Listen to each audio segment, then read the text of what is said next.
ونصلي ونسلم على رسوله الكريم أما بعد فأعوذ بالله من الشيطان الرجيم بسم الله الرحمن الرحيم ما كان محمد أبا أحد من رجالكم ولكن رسول الله وخاتم النبيين وكان الله بكل شيء عليما بارك الله لي ولكم في القرآن العظيم ونفعني وإياكم بالآيات والذكر الحكيم أستغفر الله لي ولكم ولسائر المؤمنين واستغفروه إنه هو الغفور الرحيم سبحانك لا علم لنا إلا ما علمتنا إنك أنت العليم الحكيم رب اشرح لي صدري ويسر لي أمري واحلل عقدة من لساني يفقه قولي رب يسر ولا تعسر وتمم بالخير وبك نستعين يا فتاح يا فتاح يا فتاح صدق الله العظيم وصدق رسوله النبي الكريم الأمين Assalamu alaikum wa rahmatullahi wa barakatuh.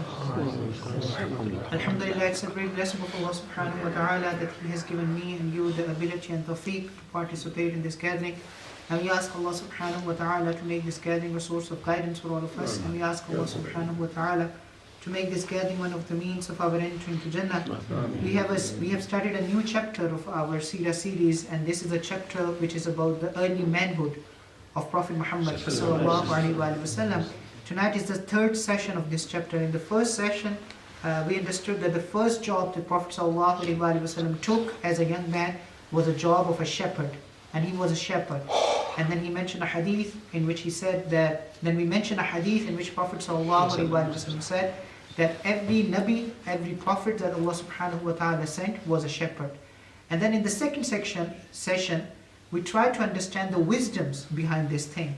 That if Allah subhanahu wa ta'ala had wanted, Prophet ﷺ could have been born in a lap of luxury. Then why did Allah subhanahu wa ta'ala make Prophet ﷺ start his life with such a menial, the lowest paid, the most difficult job of Makkah?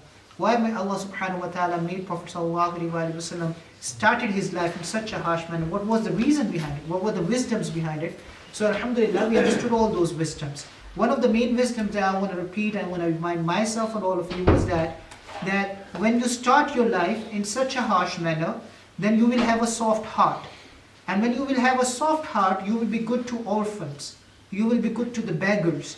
You will be good to all those people who are less fortunate in your community and your society. You will be good to all. You will have more passion.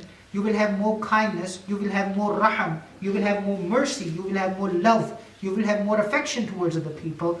And you will appreciate the blessings of Allah subhanahu wa ta'ala more. So all this respect that Prophet ﷺ got after he became the Prophet of Allah subhanahu wa ta'ala, if all of this were to have handed over to Rasulullah ﷺ instantaneously, without him making any effort, without him making any kind of sacrifices, then probably he would not have that kind of appreciation towards Allah subhanahu wa ta'ala and towards the creation of Allah subhanahu wa ta'ala. So that's one of the reasons why Prophet ﷺ started his life, or why did Allah subhanahu wa ta'ala make Rasulullah ﷺ start his life in such a harsh manner. So alhamdulillah, we understood all of these wisdoms in our last session. Tonight, we will understand that after the incident of taking care of the sheep and being a shepherd, there are only 2 or 3 incidents that are narrated in the books of Seerah before the prophethood actually begins. Before Prophet ﷺ actually became a prophet, there are only 2 or 3 incidents that we know that are mentioned in the books of Seerah. First of these is the Fijar wars. The Fijar wars of Quraysh. And tonight's session is going to be like 5-6 minute session. I cannot do it the way we used to do it before because I'm not really feeling well. And the Fijar wars, this incident that happened in the life of Rasulullah sallallahu alaihi wasallam, even though it's an important incident, but it does not carry a lot of details. So inshallah, hopefully we will be able to cover this in 6 to 7 minutes, inshallah. What actually happened is that when Prophet sallallahu alaihi wasallam was a teenager, around 16, 17 years old, maybe he was actually 15 years old.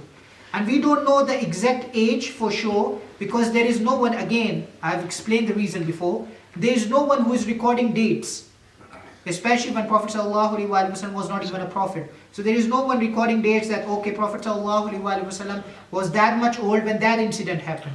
We know about Fijar wars because it was a famous incident. That's why we know about that Fijar wars. So probably when Prophet ﷺ was a teenager, I remember my teacher telling me when he was narrating the same story, when he was teaching us the same story, He said he was probably more closer to 15. Because Prophet ﷺ never actually participated, physically he never participated in the battle. He did not fight physically. And it shows that he was not of the age where he was allowed to carry a sword. You know, in those days, people would normally allow a person to carry a sword at around 15. At around 15. So when you are a 15, you became a person in our days like you are 18. Like you are a man. When a person becomes 18 nowadays, you consider him a man. But in those days, 15 means you are a man. They don't have a luxury to wait till you become 18 or 19 or 20 years old. So 14, 15 years old, you are an adult. You are a man. You can carry a sword. You can go into a battlefield and you can fight. So Prophet ﷺ in that battle or in a series of battles, he never participated in Fijar wars. He never actually went and physically fought in those wars. So probably he's closer to 15. He's closer to 15. Fijar wars is a series of small battles that broke out between two large tribes of Arabia. Now I don't want to go into the tribes of Arabia because I don't want to make this session a boring session and I don't want you to fall asleep. But still we have to have a little bit of understanding here to understand this story. Quraysh is a branch of a bigger tribe. Quraysh is a tribe in itself, but it's a branch of a bigger tribe. And that big tribe is called Kinana. Let's just understand this. Kinana is a big tribe and it consists of many small tribes. And one of those tribes is Quraysh. This is Kinana. There is another big tribe which name is Qais Ailan. That's the name of the big tribe. Qais Ailan. It's a big tribe. It consists of many small tribes such as Hawazin and Ghatfan. Remember these two names, Hawazin and Ghatfan, because these two names will come up in the future in our series, in our Seerah series. Hawazin and Ghatfan, they are two tribes, two different tribes, but they belong to one large tribe. And that large tribe name is Qais Ailan. That's the name of the large tribe. Quraysh belongs to Kinana. Hawazin and Ghatfan belong to Qais Ailan. These are the two main tribes, or the two big tribes of Arabia, Kinan and Qais Ailan. Do you understand this, all of you? Alhamdulillah. Now what happened is that a person from Kinana killed someone from Hawazin. A person from Kinana killed someone from Hawazin. When Hawazin found out, they all attacked the tribes of Kinana. Now remember, the tribes of Kinana means Quraysh as well, because Quraysh belongs to Kinana. So Hawazin attacked all the tribes of Kinana, because that was the time of Jahiliyyah. You kill one of mine and I will kill one of yours. So a person from Kinana killed Hawazin. Hawazin attacked all the tribes of Kinana. Now all the tribes of Kinana, they rushed into Haram. What is Haram? We all know what is Haram. Haram is the holy sanctuary of Makkah, the outlying lands of Makkah.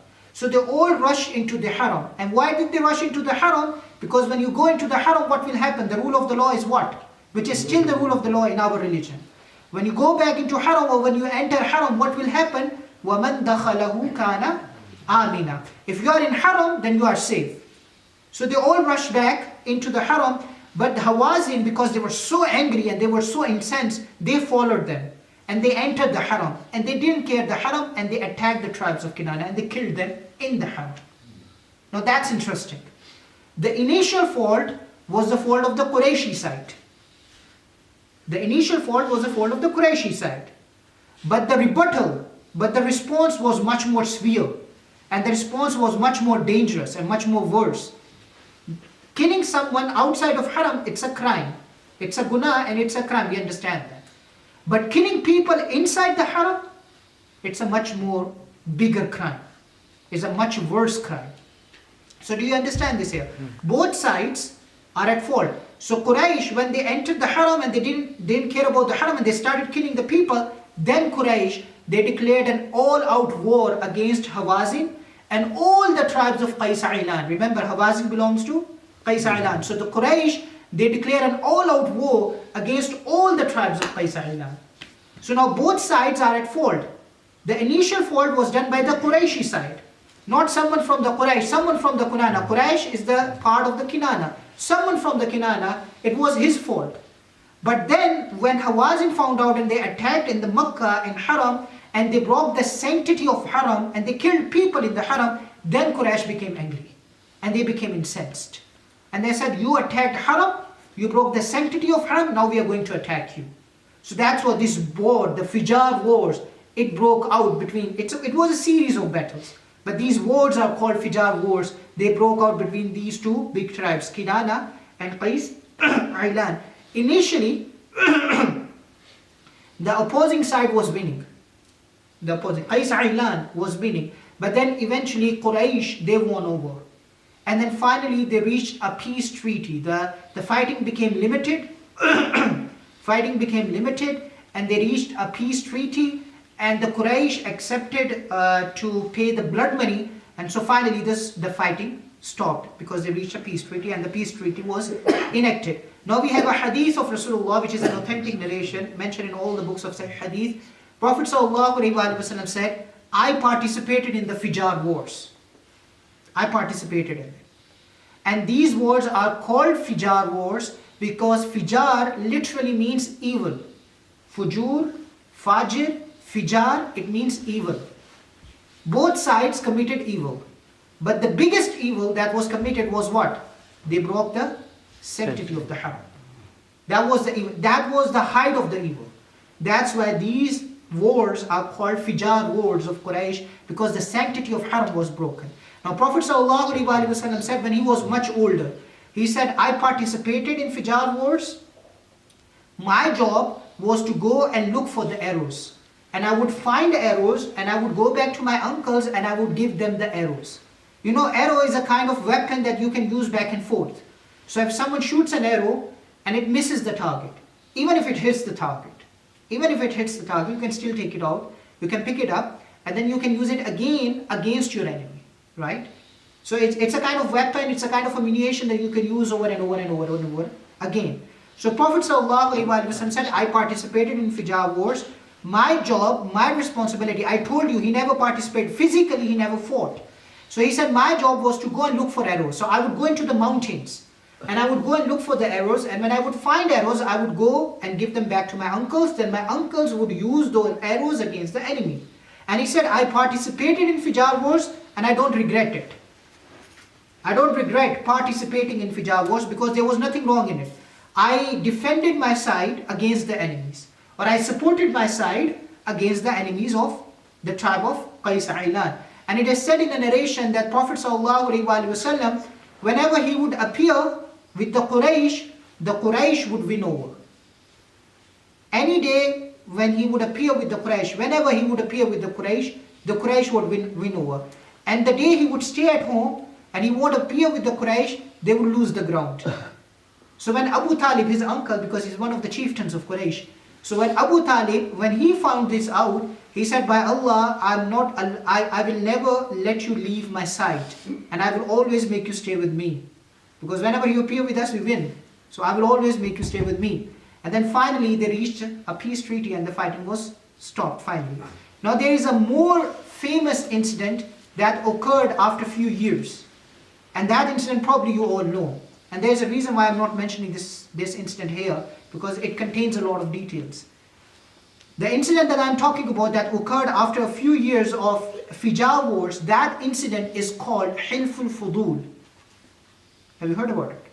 Hilful Fudul or Hilful Mutayyabin, the pact of Fudul, the treaty of Fudul or the treaty of Mutayyabin.